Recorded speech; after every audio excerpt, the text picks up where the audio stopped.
And that was a timeless classic with Slim Dusty, Pub with No Beer, 1957. Josh, where were you then? Somewhere with that, I think. Yes, maybe. Well, good morning. We are back for another week. We are Ball Talk. For those who aren't aware, if you're a new listener, thank you for tuning in. If you're an old listener, thanks for coming back. Welcome back. My name's Daniel. This is Joshua. Good morning to all. It's been a big week in sport. We've got the hour to cover it all off, so we're going to fire through it. We've got a few new. We've got one new segment that we're going to be throwing in there as well, focusing on the league, on the union, on the AFL, on the soccer. We've got a little bit about everything. Even we're throwing some touch footy in there as well. Yep. Who knows? There could be some netball as well. Yeah, I've got a little. I had a feeling there might be some netball going down, having spoken to you during the week. So let's get straight into it. Let's start off with our regular segment: the good, the bad, and the ugly. Oh yeah. Well, let's start with you for this week. I got in early last week because there was three of us here, so Jumped in. I wanted to get in early. So go for it. What have you got for us? My good this week is involving Jared Hayne in the NFL. Yep. He had a good training run the other week against his own side, the 49ers.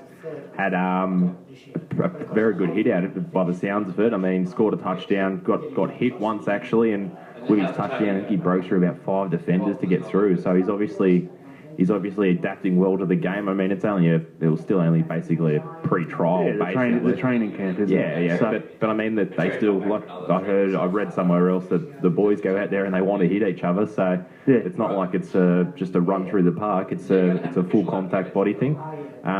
So basically, Jared Hayne's mine for the week. I mean, he plays tomorrow. 10:30 tomorrow. Yeah, 10:30 tomorrow against Houston, Texas. Yeah, I think it's the Texans. Yeah. So, and I read somewhere else, I think it was yesterday, that they're basically just going to put him everywhere and just test him out everywhere possible. So he's got that versatility about him at the moment, which is a good asset to have. It can't be hard. It can't be a bad thing to have all that versatility and be able to make the 53-man squad. Yeah, so it should be good. Yeah, that's quite interesting to watch, I think. Yeah, I hopefully if I get a chance, I'll be able to watch some of the highlights about that. But I'm sure there'll be plenty out there. Yeah, I hope so.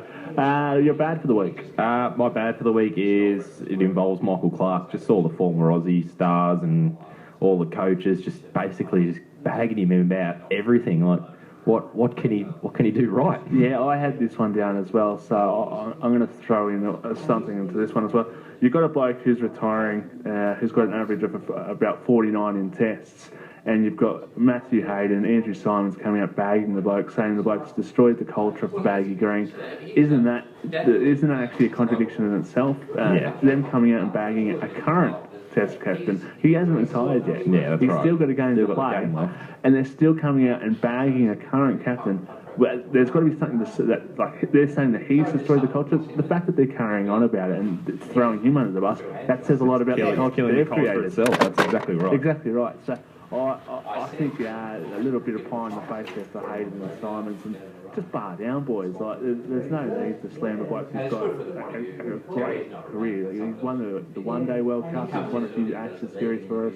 Got us back to number one in the rankings in Tests as well, with a pretty average team in a time where South Africa have been dominating cricket as well. So I'm a fan of Clark. I am too. I understand he divides people. I understand that due to the youth that he came through the system as well, and the way he sort of did mishandle the Ponting captaincy issue and didn't really stand by his captain a few times when he was asked. But it comes down to his age as well, but he was still fairly young then, and it comes down to the inexperience of it. And I mean, you can't bag a person for being who they are, basically. Certainly not. And I think there was a few times there with an ex-partner where he wanted to leave the team meetings so he could go out, and that's the thing. That's the day and age of the current players. Yeah. I guess there's a lot of talk around the camaraderie, or I guess the bonding that used to happen on previous tours. Cricket's a business now. Yeah. They've got places to be, people to see. Any sport these days is a business. So. Yep. And that was your ugly? That was my bad. Your bad, sorry. Your ugly. The ugly, I've got two down here. Nick Kyrgios, obviously, and his brother are just killing themselves. But I won't talk on that. I mean, everybody knows what they've done, and just basically that's it. My other ugly is it comes from one of my own teams, actually, with Chelsea. Chelsea? Yeah, during the last week we were a man down and had a red card, and basically my ugly is Jose Mourinho, just giving our team doctor Eva Canero. Jose hoses down Eva.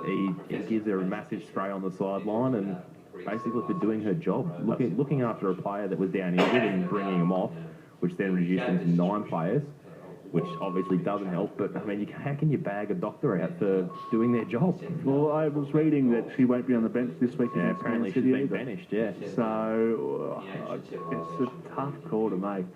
I don't know what she was meant to do. Her hands tied behind her back. Exactly right. But you're going to leave an injured player out there and have the risk of a multi-million-dollar player run the risk of getting even further injured, all for the sake of you weren't going to win the game. Well, that's the thing. Mourinho basically said, look, he thought Hazard was fine, but I mean, how does he know that? He's not a doctor. Exactly. He's not doing it. It's like the concussion rule today in the NRL. As soon as they see a player, they have to be brought off. So I don't see what the difference is. The doctor's there to do their job, so let them do their job. Absolutely, I have to agree on that one. It's hard to I guess punish someone for doing their job and looking after the player welfare. I don't know. Is Hazard playing this week? Or? Yeah, he was fine in the end. He went back on, but it was just a matter of he wasn't happy with the whole situation. And like I said, you can't bag somebody for doing their job. No, exactly right. You've got to look after the player first. That's a multi-million-dollar player. Yeah, exactly right. If he's out for a longer time because the trainer says, "Oh, come on, son, push on. Here's some magic water." Yeah. That's. I'm sure he'd be a little bit more unhappy about that exactly right. than having to have to play with 9 players for a short term. I'm going to fire off with my good for this week. The Wallabies, we're back, baby. Oh, you think? Well, we had Josh on last week, who was the Kiwi parochial, and just there was a sense that he thought that the Wallabies could get an upset, but he's still obviously backed the All Blacks in. But a tidy little win there for the Wallabies, 27-19, and I guess taking out the International Cup. Although the main focus is the Bledisloe, surely. I think the Czechs got an eye on the World Cup. The Bledisloe is being played out tonight. I wouldn't think Australia are any chance of winning that one with the team that they've thrown up. But it was like a 10-year hoodoo at Eden Park. Yeah. That's since they last beat us. I think Czech would be just looking at having a good hit out. Again, this is the last game really before a World Cup of quality of opposition. I'd be very hesitant to throw our best players at the game. It's a nothing game. Although I was reminded as well during the week by Josh that the last time Australia won the International Cup was actually a World Cup year. And then we went on to then come third or fourth in the World Cup. So I think all in the past. Yeah, I think New Zealand just don't really care about the International Cup when it comes to a World Cup year, which is fair enough. That's exactly right. I mean, it all comes down to the trials of the players and everything like that. Absolutely. So we've then moved to the bad. I had down the whole incident with Wawrinka, Bekic, and also Kyrgios as well.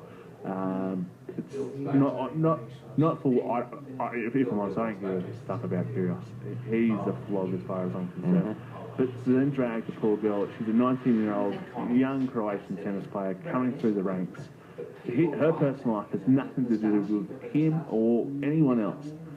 To drag her name through the mud the way he has, and it's just ridiculous. It's disgusting. And not only that, he's also outed a fellow Australian in Kokonakis. Absolutely, it's embarrassing.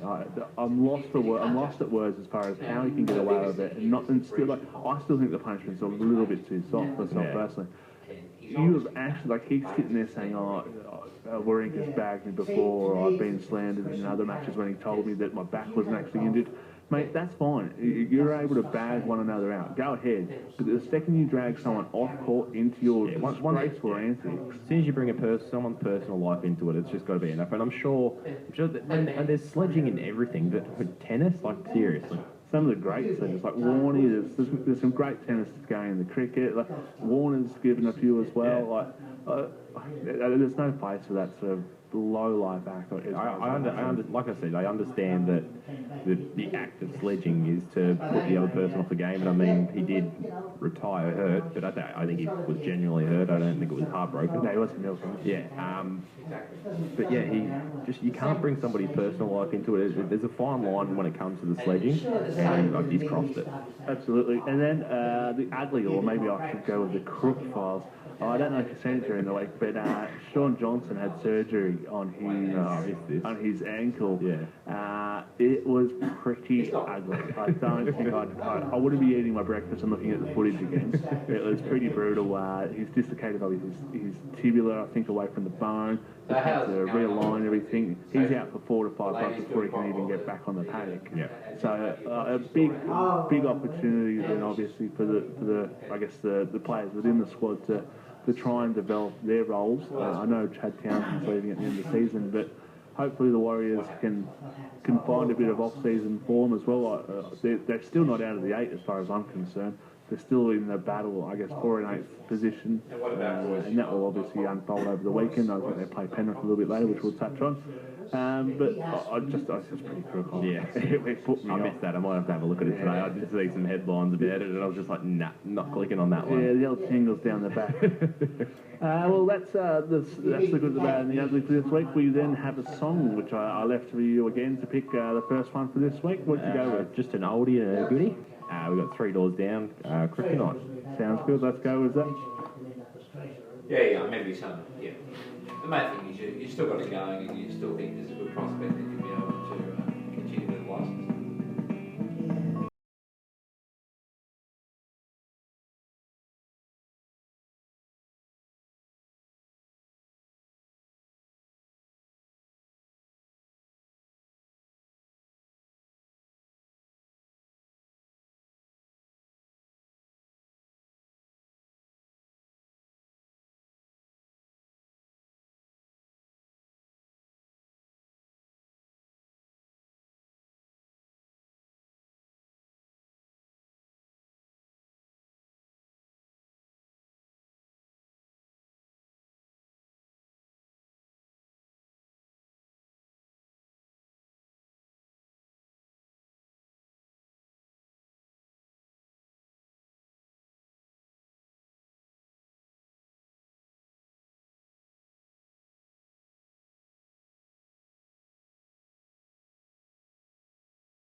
And that was $3 down, Kryptonite. I don't know if you know this one, but I was actually talking about this song earlier this week with my partner Angela.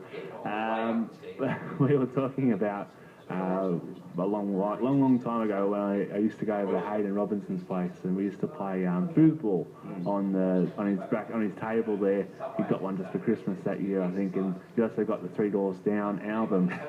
We used to listen to, I think, that album back to back, and it's just, yeah, that song always resonates with me. So I always think about that. And if you're listening, Robbo, I still got your number when it comes to foosball. I don't think he ever got close to me. I was untouchable. I think I could back that up as well. He was awful, gee. And that, it was either that or ping pong or just anything, league, soccer.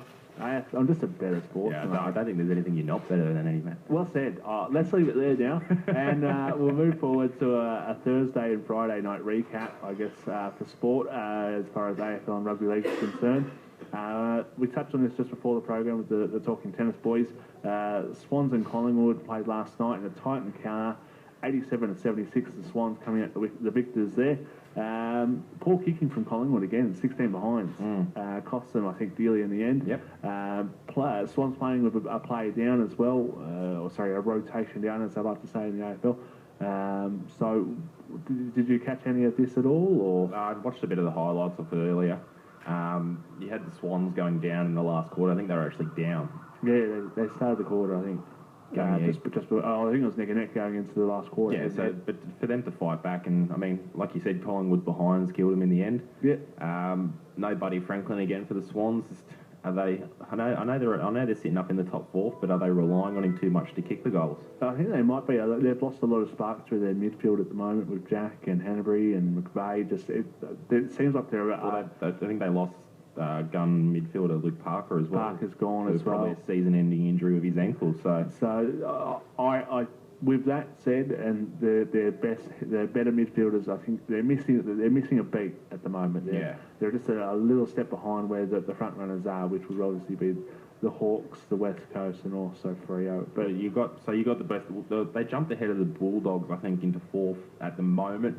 But I think the Dogs have North Melbourne this week, so I think that should be a fairly easy win for them. But you never know. I don't know if. Hang on, who? We're talking Western Bulldogs? Western Bulldogs. Oh, no, they've just got Melbourne, not North Melbourne. I was going to say North Melbourne would give them a bit of a shake. Melbourne. Melbourne will be lucky to take the field with the boots strapped up. I guess the Thursday night game for rugby league. It's great to have Thursday night football back, as far as I'm concerned. Yeah, something to look forward to in the future as well. The new TV rights deals. So absolutely, get rid of those Monday night games. Really, they're a bludger, aren't they? Yeah, especially with the quality they're putting on lately. Yeah, the scheduling, I guess, for me, although if you look at, they did say that the Thursday game is going to be a blockbusters. I think next Thursday game is a bit of a stinker. I think it's Penrith versus St George or something like that. So a bit of a stinker there, but as far as the other games go, I think they are quality going into the back end of the season. We had Cowboys getting beaten by the Souths up at North Queensland there. 31-18. It was I don't know.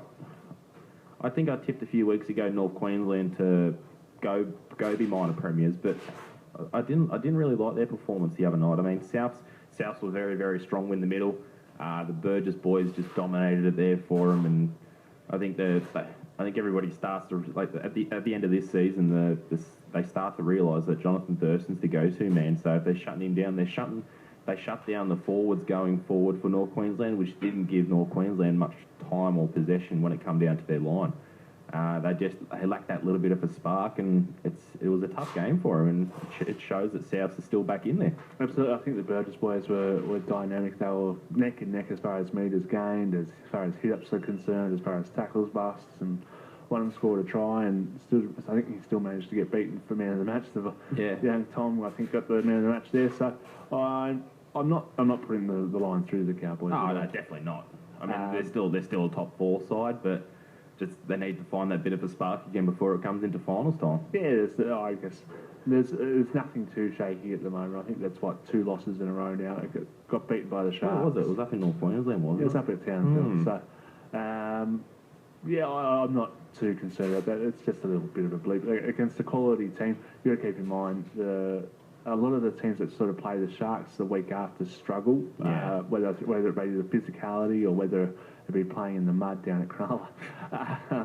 A lot of teams seem to struggle against backing up against Cronulla, so that could have played a part. I'm not sure. I wouldn't be buying too much into that. But yeah, like you said, you're not putting a line through them. I mean, you had the Broncos the last 2 weeks who had losses. I mean, Souths had the struggling game against. I know they got beat by Manly, but did they struggle against the week before that? I'm not too sure off the top of my head, but I had it in my head a second ago. But like the last 2 games, they've sort of struggled as well, and then they bounced back to yesterday. On Thursday, sorry, and the same goes for the Broncos going into last night's game. They had 2 losses on the trot, and I mean, which were far worse as far as points differential. Yeah, that's exactly right. Cowboys, they've bounced back and showed that they are a top side still. Yeah, I think the run home as well is also favourable to the Cowboys as far as the top 4 are concerned. Yeah. I know Souths have a reasonably tough run. I know the Roosters also have a similar one. I think the Broncos have the worst. Toughest, yeah. So if the Broncos were to go on and lose maybe 2 or 3 of these games, you could still see the Cowboys sneaking into first or second. We then move to, I guess, last night's game, 32-6. St George were outclassed, outplayed, and blown off the mark straight away. Yeah. The experiment of Jack DeBellin at halfback was miserable. Did he actually play halfback? He did. He played right side, whereas his hair was on the left side. Yeah. So the flick was in full effect last night. So the interview after the game was good. It was comical, but St George has just lost that defence that they had at the start of the season. No Benji, so yeah, the loss of Benji before the game was obviously a big thing for him. He's obviously the man to go to when they want the points. So yeah, I thought it was an opportunity for Widdop to step up, and he just didn't last night. Very lacklustre. Yeah, so, but again, it's hard to put something together when you're getting beat so convincingly. I think Adam Blair was a good in he's back from suspension. Yep. Milford and Hunt looked red hot. They're both clicking together so well, and it's just bringing such a spark to Broncos. And on the back of that, I mean, I think Darius Boyd set up 2 tries as well. He's coming back into some red hot form. Yep. So like we said, their main players are just picking up at the right time. So they're just going to keep firing going into the finals, and it was a really good game from them. We're running a little bit behind here, so we're going to push through. We've got this weekend's sport with AFL and NRL. And also obviously got the Bledisloe tonight as well for those playing at home. Essendon versus Adelaide, North Melbourne versus St Kilda, Port Adelaide versus GWS, Geelong versus Hawks, and Brisbane versus Carlton today. Any of those games take your fancy? Geelong and Hawthorn should be a fairly decent game. Good history between the 2 teams. Yeah, that's exactly right. Just going back a few years, and that just really toughened it out between each other. I know Geelong have sort of fallen off the last couple of years, but they're still up and in there, you know. So that should be a good game. We're going through a bit of a rebuild, and I think it's a good game for Hawks to really make sure that they're stamping their foot on a team at the bottom of the 8 as well. Geelong currently sitting in at 8th, so really a good opportunity to take advantage of that and give them a bit of a confidence boost to the Hawks. They haven't looked all that clean the last few weeks. Yeah. Port versus GWS as well looks like a good match. Yeah, some good packs there going head to head. I think GWS are quite worried about Port actually. They're just going into their they want this finals berth. Yeah. So they're quite worried about Port just sticking it to them and just basically just knocking them out of there and just hurting their chances. There's nothing that inspires a team more than the chance to knock another team out of the final. That's exactly right. Speaking from previous experience at the Twin Willows Warriors there, so that was usually our motivation towards the back end of the season. It's like, just winning. We aren't going to make the final, so let's make sure they don't either. Sounds good, coach. Put me in. So then you also got your Freo and West Coast. This is obviously the game of the round. By far, your first versus second. I think Freo has got a pretty good record over West Coast at the moment. That could change this weekend. No, which way do you see this one going? I see going to Freo. You got Fife coming back into the Freo side, and he's just obviously a major play for him. Yeah, I have to. I think. Look, I think West Coast. Toss of the coin. Yeah, I still think Freo defensively they'll be able to hold West Coast out long enough. Just to hold their scoring and keep them off the board. West Coast are playing some good footy at the moment. I think Freo sort of struggled against some of the top sides this year as well. So if they really want to be number one. They need to show it. They need to show it this weekend against West Coast. Well, Richmond showed the blueprint as to how to beat Fremantle, and that's run them off their feet and minimise the stoppages. Yeah. So if it falls into the stoppages sort of game where it's stop and start, out in, Sandilands obviously gets his hands on the ball. I think Fremantle will be hard to beat, but that's not to say West Coast can't win. It's a tricky game to bet against. We then move to the NRL. We've got the Tigers versus the Knights, Penrith versus the Warriors. That's both today. So Warriors still just with a slim chance of making the 8, and they need to win this game. Do you see them any chance? It's tough. Panthers are struggling as well at the moment. You've got two struggling clubs in Panthers and Warriors. Obviously, one of them has to win unless there's a draw coming on. But I mean, the Warriors want it more. I think Cleary come out last week in his press conference and said their season's done. Like much to the surprise of Elijah Taylor. Oh, he wasn't aware. He was not happy at all. So with the Warriors, I think Hoffman coming back. I think they've also got starting to find a little bit more form. They just need to be able to score more points. Yeah. In recent weeks, they've been very lacklustre when it comes to getting tries. Lacking that Sean Johnson factor, and like you said, Chad Townsend needs to step up. He needs to stamp his foot in the game and. Yeah, especially playing alongside the debutant, or I guess not a debutant, but it's his first season in the NRL, Tuamalola here. Yeah. So you can't expect him to, I guess, carry the burden. Yeah. Another big one as well, Sam Tompkins is still yet to score a try for the Warriors this season. As a fullback, that is... it's a cardinal sin almost. It's embarrassing, and I'm sure he's obviously thinking about it as well. Yeah, considering Johnson's only been out for a couple of games, I mean, there's nothing that should be stopping him doing what the good fullbacks like Greg Inglis and like all the other boys do with Tuivasa-Sheck and everything like that, just trailing behind and looking for that ball. I know it might not be the Warriors style of play, but it's pretty embarrassing for Tompkins if you ask me. I think even Kirk Gidley scored. Oh, jeez. Let's not bring that comparison. We then move to the Sunday games. We've got the Roosters versus the Eels, Raiders versus the Manly, and Dogs versus the Titans. Any chance of an upset in any of those three? The Raiders could be an upset. Yeah, if you ask me. They're still slim chances of the 8 as well, and very, very slim. They pretty much knocked themselves out last week, but I mean, if the same thing as what we just talked about in the AFL. The Raiders will want to beat Manly to knock them out, make sure they don't get that final spot because they want it more. Yeah. I mean, like you said, they're obviously still very, very slim chance. Yep. But if they want to be any chance, they do have to beat Manly. And like you said, nobody wants to pick up unless they want to beat somebody else, especially when it comes to finals time. I think the Raiders fell into the trap of reading the papers last week saying that they had a very easy run home. Yeah. And fell into that trap very easy against the Tigers outfit, who seem to know what they're doing at the moment. They seem to have their game structure worked out with Robbie Farah working well as well. We've got Brooks Moses and also Tedesco starting to find their gelling together. Yeah. With Woods obviously carrying the ball for usually around 150 to 200 metres a game. That also helps. And keeping their main centres on the field as well with Simona and Nalpaluma. I think that's a credit to where the Tigers are going, and that's where the future is. And they fell into the trap last week, the Raiders, of thinking that they could just easily roll up at home and then beat the Tigers because everyone had said that's an easy run home. Yeah, that's exactly right. Titans versus Dogs. I know the Titans beat them earlier in the year. I know there was an Origin played game as well. I know Sam Castellano scored a try there, and there was a few mixes and matches. But the Dogs had Reynolds and Umbai playing in the halves for that game.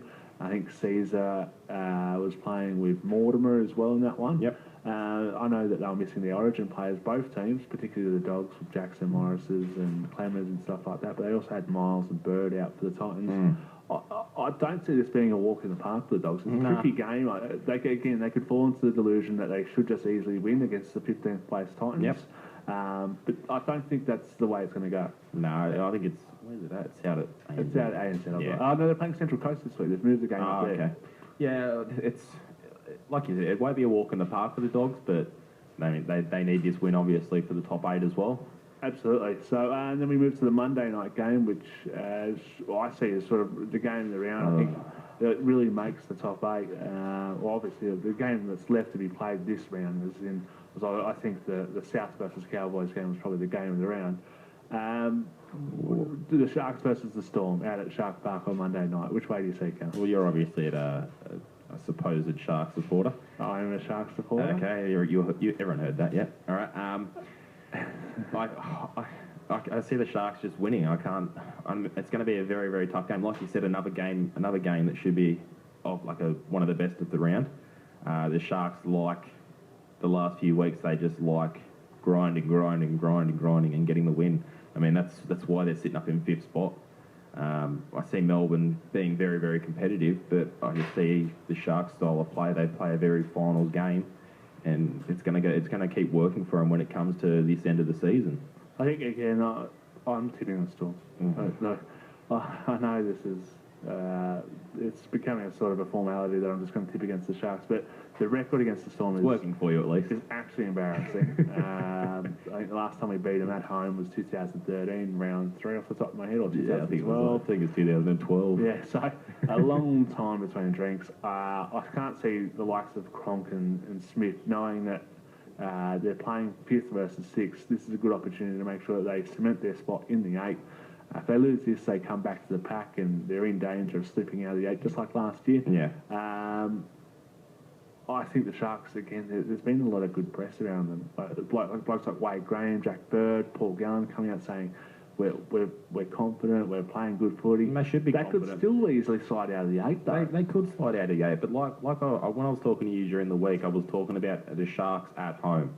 I mean, who have they beaten out of their last 5 games? They've beaten the Dragons, they've beaten Roosters, the Cowboys, and Souths. Like, they're all top, besides the Dragons, they're all top 4, top 5 sides. And I can't see him not doing the same thing against the Storm. The confidence that they've got going into this final series is going to be massive for him. I mean, I'll throw it out there. I could see him going all the way and getting to the grand final if they keep playing how they're playing. Yeah, well, like Valentine Holmes and Jack Bird, I think if you can shut those 2 young players down, I think the Sharks lack a lot of across the park stuff. Luke Lewis back is a big in for the Sharks. Still no injury for Peter. Obviously, we are aware of his dramas still going on. There's talk of him as well playing potentially for the World Cup. I don't know. Tonga? Yeah, I don't know yet that one. But, I'd love to see the Sharks win, but if I was betting man, I'd be betting on the Storm. Yeah, I'm going to go the Sharks with this one. All right, we'll throw to a quick song and we'll be right back. We've got a new segment after this one coming up. It's a bit of a betting segment, so get the pens and paper ready. Get the phone guide out, because we've got some amazing bets coming up with our resident expert, Julian Holzman. So we'll be back after this short break, and we'll speak to you soon.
And that was Chet Baker, Talk Is Cheap. I was lucky enough to go out and see him down in Melbourne a little while ago.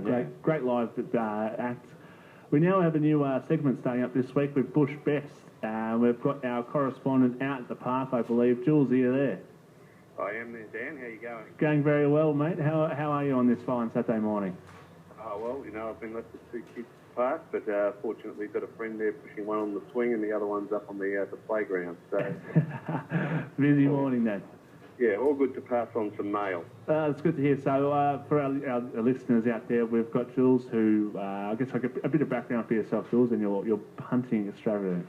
Oh, look, I'm obviously a mad punter and racing enthusiast, and as you know, manager of a couple of syndicates of Bush Nags. Yes, indeed. Which yourself and your brother are part of. Yep, certainly are. When we do all the videos every night of New South Wales provincials and the bush. Yep. And also in Tasmania and South Australia, just because there's not so many racetracks there, and we can cover off most of the tracks. Excellent. And so I believe you've got some mail for us this week as far as what's your bush bets. I'll be keeping track of this as well, so we can just keep an eye on you. Keep him honest. I hope you do keep track of it. We usually have a few more selections than I have today, but slim pickings. But I don't want to tip just for the sake of tipping. So I've got a couple of runs for you tonight at Toowoomba, and they're both coming out of the Moree meeting. The first one is in race 2, number 3, called Perfect Star. Now, it made a very long run around them at Moree on a tight turning track and only just went under. There is an odds-on favourite in the race at Toowoomba tonight, but I believe it can go one better. And the second one's in race 6 at Toowoomba. It's number 8, Inca Dinka Doo. Strange name. Absolutely luckless at Moree. Should have just about won. We thought we might get 20 to 1 about it, but the bookies are on their game and they've got only put up 550. So they're liking him, eh? They are liking him. Now, the first one is 480, I think, Perfect Star. So hopefully your listeners haven't done their balls, so to speak, by the time Toowoomba comes around. Let's hope so. Hopefully we've still got some more in the bank. We do actually have one for your guys tomorrow as well. Yeah. It's at Corowa. It's race 3, number 4. Its name's Hardy. Been waiting for it for about 6 months, and it came out of an Albury race where the leaders dominated, and it came from a mile back. Made up absolute panels, probably 6 lengths on them from the turn. So 1,200 metres first up suggests it's ready to go, and I think at 750 each way, Hardy, whatever you call it, is a bet to nothing. And where was that again? Race 3, number 4, Haji at Corowa tomorrow. Corowa, no worries. All right, well, thank you very much for that magic. We'll hope to obviously check back in with you next week. Thank you for, thanks for that, Jules. I'll be jumping on those today for sure, mate. And hopefully a few of our listeners tune in and obviously jumped on those as well. Okay, no problems. All right, Jules, well, thanks for your time. Thanks, mate. We'll speak to you same time next week, and make sure you look after the little ones, mate. Okay, thanks, Jet. See you later. Thanks, Jules. And that was Julian Holzman there with a bit of magic for the Bush Best. Couple of tips there. I'll be keeping my eye on those for sure. I'm sure our listeners will be as well. So make sure you obviously bet responsibly and all that nitty-gritty stuff off there. I'm sure that plenty of advertising. Bet responsibly. Don't bet with your head not over it. That's the one that we usually use around the pub. We now move to our EPL segment. So we discussed last week, EPL started. We've already touched on Jose. Jose's down. His trainer on the bench. Eva. And now we move to, I guess, this week in EPL land. I know last night there was a result with Manchester United beating Aston Villa 1-0. 1-0. Januzaj? Yeah, Januzaj. Coming back and obviously scoring a 1. Good young talent he is, actually. I like him a lot. I rate him highly. I rate him so highly. I love watching him. I think it was last year, just bursting down the left-hand side. Yeah. His crosses were something spot on. Honestly, to take your breath away. So I've got big raps on him as well. He will hopefully he's developed into a really, really good player. And I mean, I don't want Man United to do well, obviously being a Chelsea supporter, but he can bring him something extra special to him. Absolutely, I think he's a good talent, and hopefully under Louis van Gaal they just keep developing him. It's similar to what Sir Alex did with Ronaldo and stuff like that. I'll touch on last week basically. Yeah, I was going to say a couple of hiccups in the start of the season last year for this year. Everton with a draw, Chelsea with a draw. I mean, Chelsea obviously had 10 men in the end, which didn't help them. Or nine if you're Jose. Arsenal losing to West Ham, and I think I told you last week. West Ham are my surprise package for this year, top 8 finish. To beat Arsenal 2-0 after Arsenal coming up in the Community Shield against Chelsea, beating them, for them to come along, West Ham just surprised everybody. They were the hiccups for last week. I mean, you had the wins for Man U, Man City, Liverpool. The new boys in the EPL. You had 2 draws with Bournemouth and Norwich. Yeah. And I think Watford. Bournemouth and Norwich, they lost. It was Watford had the surprise draw with Everton. The draw with Everton. Yeah. Not too much out of last week. I mean, it's only the first game of the season. I know you want to start strong. I mean, obviously the big guns there that had that hiccup. It's obviously a big thing for them to not win the opening rounds, but I mean, there's still 35 games to go, so plenty of season left. I think Newcastle also got off to a good start as well for you last week. I think they drew in the end. Yeah, they drew with Southampton, so still a good start, and they were your surprise package. They were, yeah. Both my surprises still. So West Ham and Newcastle. Yeah, still up there with no losses, so I'm happy with that at least. Sitting pretty. I guess for the round did you have a look ahead? Yeah, big games this week. There's not many out there. They're all should be fairly matched up, but you've got obviously the massive game is Chelsea versus Man City. That's the game of the round. You got Tottenham versus Stoke, and I'll throw this out there to the listeners there. I'm tipping Stoke for an upset here. Yeah. I think there's decent money on it as well, but last year against Tottenham, Stoke beat them twice. They beat them 3-0 once and then 2-1 in the other game. They've got the number on it. Tottenham haven't, in my eyes, they haven't recruited too much during the off-season, and I can see the same thing happening here with Stoke. I can see him just sneaking in. Relying on Kane a little bit too much up front? Yeah, it comes with any team. You're always going to rely on your front man. I mean, any team that's lacking their front man is going to struggle, and they struggled last week against Man U. Although Man U didn't set the world alight with a Kyle Walker own goal.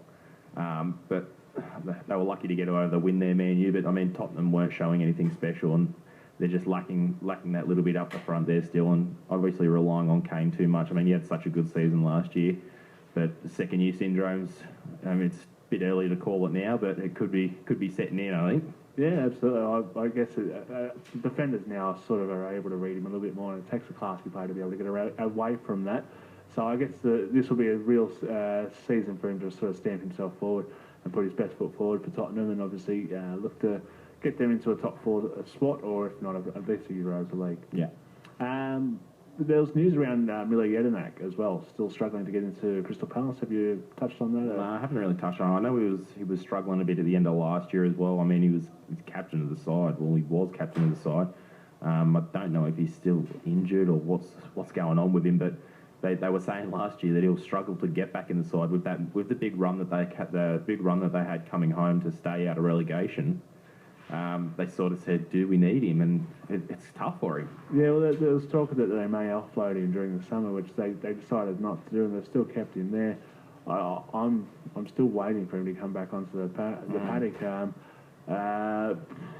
It's hard to see him. If he isn't wanted there, I'm sure there's plenty of clubs in the EPL that would pick him up straight away. Yeah. So I guess the time will tell with Mile, but he's a quality player, and I think any team would be happy to have him. We then move now to, I guess, a little bit away from EPL. Did you have anything else you wanted to touch on? I know that the Netball World Cup's currently going on at the moment. Yeah. We've been following that off air. I guess run us through the netball. I know, obviously, I think it's Australia versus Jamaica and New Zealand versus England. I think today, off the top of my head. Yeah, they're on today. You got the big games. I mean, obviously, your 2 favourites are Australia and New Zealand. Yeah. They've dominated throughout the whole competition, and the Aussies have beaten Trinidad and Tobago, Barbados, England, South Africa, Wales. All dominated Wales. All pretty much. I mean, obviously in the game of netball, you've only got your 2 or 3 big ones, which is Australia, New Zealand, and Jamaica. I mean, Jamaica's struggled the last couple of years, but they're still up there. And as for New Zealand, you've got them beating Barbados, Trinidad and Tobago. They beat the Aussies in, I think it was the 3rd round or so. They've also beaten Jamaica, Malawi and Uganda. So they're in hot form to take it out, and it should be a fairly good game today. I can see New Zealand rolling over England, but I think the Aussies will have to step up a little bit against Jamaica. Yeah, I think I have to agree with that one. I think New Zealand should easily get over the top of England. There should be maybe 4 or 5 goals in that one for most of the game. Jamaica and Australia, I guess Australia demolished Wales, which is a good sign going into a finals. What you want to make sure your team are scoring well. But I guess time will tell whether we're able to roll Jamaica as well. Moving forward though, we did have a new segment which we started last week as well, which was the Jets update. So for those that aren't aware, the Bankstown Jets are a local touch team within the district. Obviously a range of teams, a range of divisions. How many teams are at the Jets for those that aren't only the listening, Josh? We've got 6 teams. This is basically talking about our Gordon Cup, which is our senior side. We do have a junior side as well, which varies from, I think it's from like under 8s to under 18s basically. So we've pretty much got teams going all across the park. But the updates that I've got for the coming weeks will just be on the senior sides as I play for one of the sides. And obviously we want to promote the game in itself and just basically look forward and ahead for recruiting, and everyone's welcome to come and play. There's nothing wrong with anybody trying to play, and all levels as well. And that's the thing, we've got from our Premier League sides down to our youth side, so you've got plenty of teams there for people to join in on, and we're just looking forward to it. Okay, so how did your Jets team go last night? We had massive game last night for our men's Premier League side. They come up against St George. Just a little rundown on this. The St George side is, let's go with 80% ex-Jets players. Oh, really? This is the side that I basically started with when I first started 6 or 7 years ago, when all top quality players had a little fallout. So they all moved away. Yeah. So obviously everybody knows them in the club, and it's a massive game for them, and they wanted to get over them. Yeah. And they did. They got over them 6-5 in the end, which was, I stuck around. It was a bloody cold night out. I think it was Westmead at 9:30 at night. But stuck around and watched it, and it was well worth the game. It was well played by the boys, and it's 2 wins at the start of the season, so they're going well, and hopefully they can keep going and look for that first finals berth in the Premier League, which is basically the pinnacle of the game in itself when it comes to touch football. Within New South Wales, yeah. Yeah.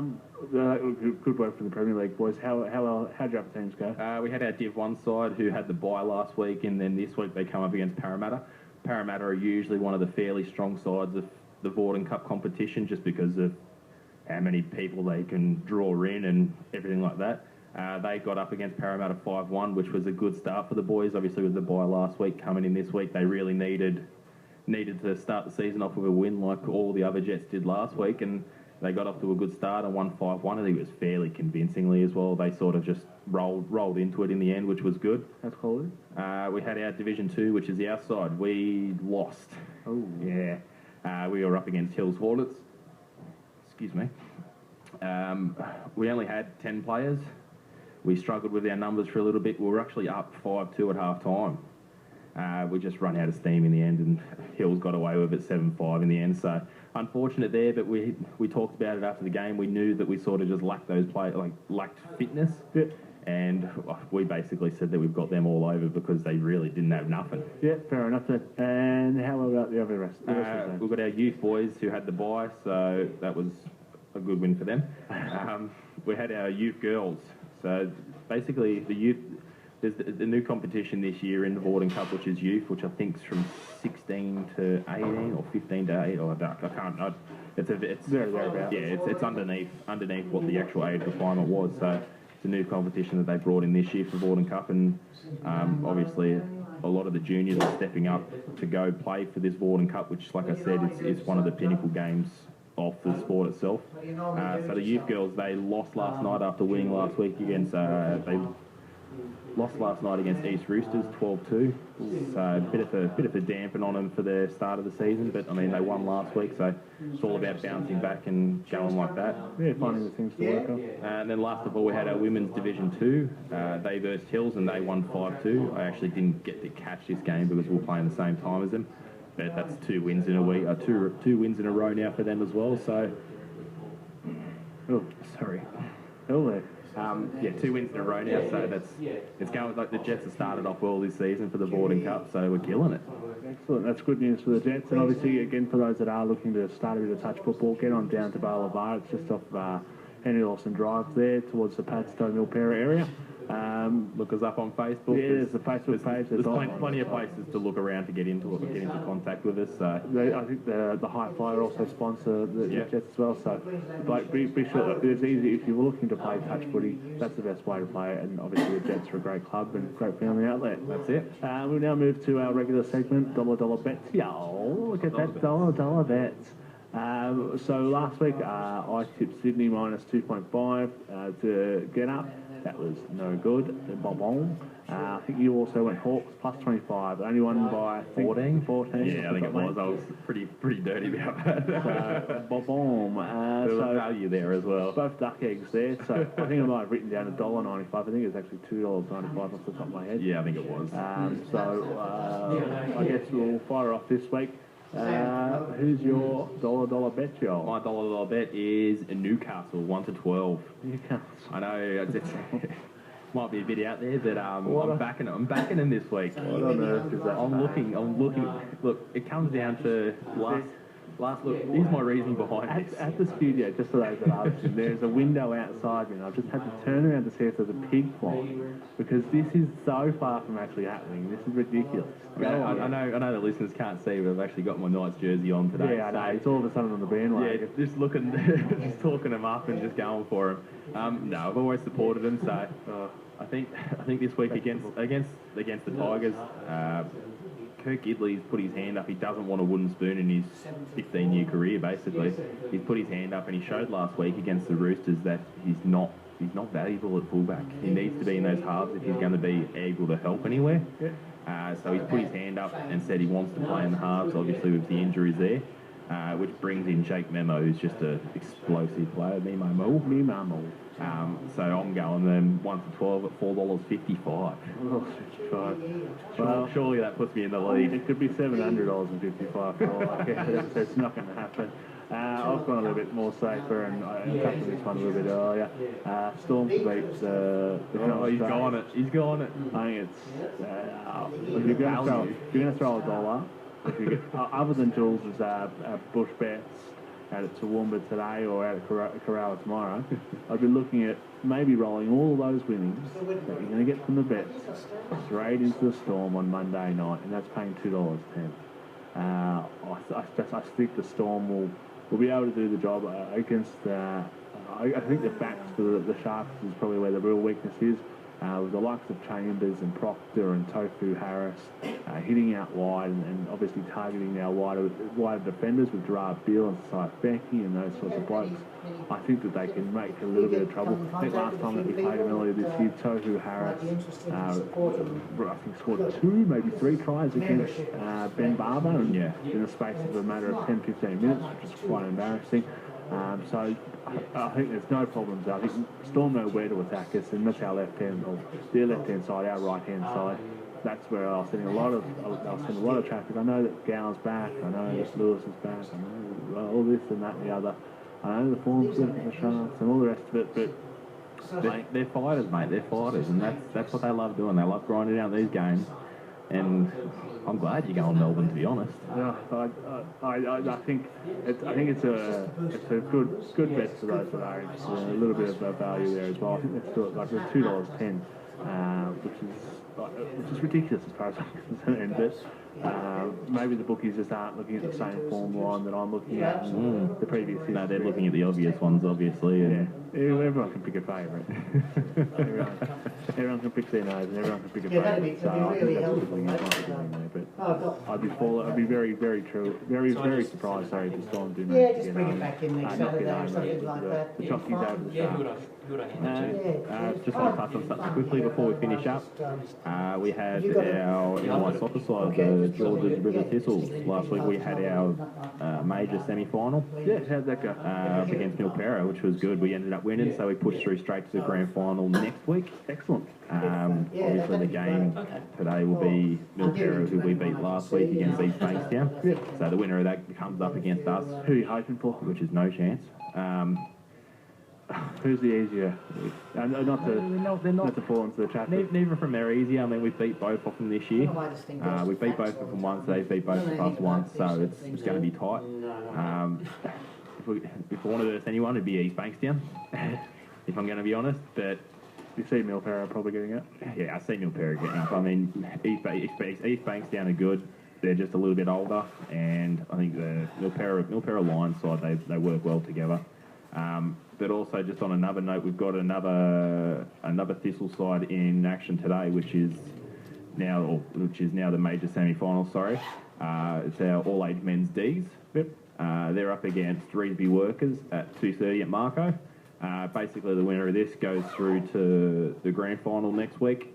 So we're hoping for them to have a big win for us today and get through to the grand final so we can see them there next week with us. A lot more flavour of the Bankstown community in these latest episodes. Loving the locals. Yeah, it's good to see that. And again, we put the message out to any of the local sporting teams. If you are interested in coming in and having a chat, I know obviously the seasons are winding up at the moment, but we're always too happy always to have a chat about any of the local sports, whether it be netball. We know a fair bit around all of the sports, so not only league or AFL or anything that's just male dominated. We're a jack of all trades, I guess. So I guess that's another show for us this week. Thank you for listening. Thank you for tuning in. Thanks for all the listeners once again. We hope you enjoyed the show, and we'll be back same time next week. And again, as always, thanks for listening, Mum. Hooroo. And we'll be back next week. Thank you very much.